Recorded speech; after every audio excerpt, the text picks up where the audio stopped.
এই যে মূলা 30, লাউ 40, পেঁপে 50, ফুলকপি 30, কাঁচামরিচ 80 টাকা কেজি। বারোটা পর্যন্ত আগে বেচলে 40-50 হাজার বেচতাম, এখন সারাদিন আপনার 20 হাজার টাকা বেচা পারি না। এখনো সিন্ডিকেট সে আগের মতোই সিন্ডিকেট এখনো আছে। সিন্ডিকেটের কোনো পরিবর্তন হয় নাই। এই সিন্ডিকেট গুলো পরিবর্তন করতে গেলে অবশ্যই সেটা মনিটরিং করা উচিত।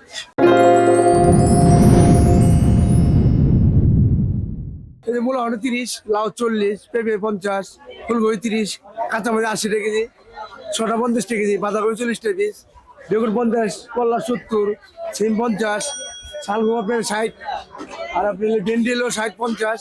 বাজার কেমন দেখছেন গত সপ্তাহ থেকে এই সপ্তাহে একটু কম? একই লেভেলে আছে, তেমন একটা কম না বাড়েও না আর কি। একই অবস্থা গত সপ্তাহে সপ্তাহে একই রকম মনে হলো। সাধারণ মানুষের ক্রয় ক্ষমতার মধ্যে আছে সবকিছু। এখন আসলে ক্রয় ক্ষমতাটা তো এক এক লোকের উপরে এক এক ভাবে ডিপেন্ড করে।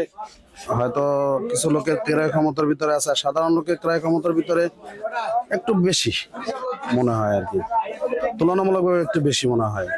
এবং আসলে সাধারণ মানুষ চায় তাদের যে নিত্য দৈনিক যে তাদের যে আয় ইনকাম আছে তার সাথে একটা সমন্বয় রেখে তারা আসলে ক্রয় ক্ষমতার ভিতরেই তারা বাজার করতে চায়। তো আমরা মানে যারা মধ্যবিত্ত আছে তারাও অনেক সময় অনেক চাপের মধ্যে থাকি, অনেক সময় অনেক কিছু সামাজিকতার কারণে আমাদের কিনতে হয়।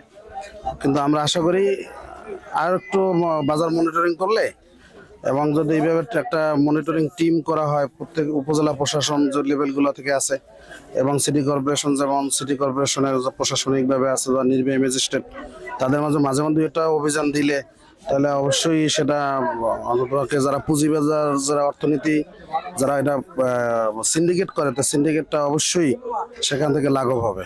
এবং এটা এখনো সিন্ডিকেট সে আগের মতোই সিন্ডিকেট এখনো আছে। সিন্ডিকেটের কোনো পরিবর্তন হয় নাই। এই সিন্ডিকেট গুলো পরিবর্তন করতে গেলে অবশ্যই সেটা মনিটরিং করা উচিত।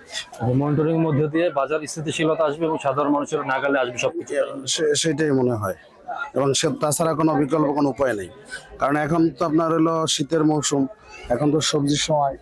এখন সবজি যদি এত দাম থাকে তাহলে মনে করেন আরো তো সময় আছে, তখন তো মানুষ আদৌ কিনতে পারবে না। কারণ এখন শীতের মৌসুমে তো আপনার সবজি সবসময় বাজারে বেশি থাকে। এই আপনার মূলো এক সময় মানুষ কিনতো না।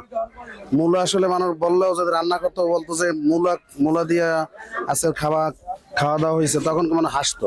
কিন্তু এখন দেখবেন একটা মূলার কেজি সেটাও বাজার মানে সাধারণ লোকের তাদের নিয়ন্ত্রণের বাইরে বলা যায়। তবে অবশ্যই প্রত্যেকটা বাজারই তাদের যে সমিতি এগুলো আছে, তারপরে বিভিন্ন সিন্ডিকেট গুলো, এরা তো খুচরো বাজার, এরাও তো কিছু করার নাই। কিন্তু মূল যেখান থেকে তারা কিনে নিয়ে আসে ওখান থেকেই আর কি সিন্ডিকেটটা নিয়ন্ত্রণ করা উচিত। ভালো না ভাই, ব্যবসা বাণিজ্য কাস্টমার একেবারেই নাই, বেচে কেনা একেবারে না, পুরা বাজার ফাঁকা। মানে যে মাল আগে বেচতাম, এখন তো মাছের রেট কম, আগে বেচতাম আপনার 12টা পর্যন্ত যদি 12টা পর্যন্ত আগে বেচলে 40-50 হাজার বেচতাম, এখন সারাদিন আপনার 20 হাজার টাকা বেচা পারি না। এখন বাজার মোটামুটি স্থিতিশীল আছে। আমাদের এখানে সাধারণত বিঘার 29 চালটা বেশি বিক্রি হয়, 62 টাকা কেজি হিসাবে বিক্রি করতেছি আমরা। আর নাজির শাল চাল আছে, ওটা আপনার বিক্রি হতেছে 72 টাকা থেকে আপনার 80 টাকা পর্যন্ত মধ্যে।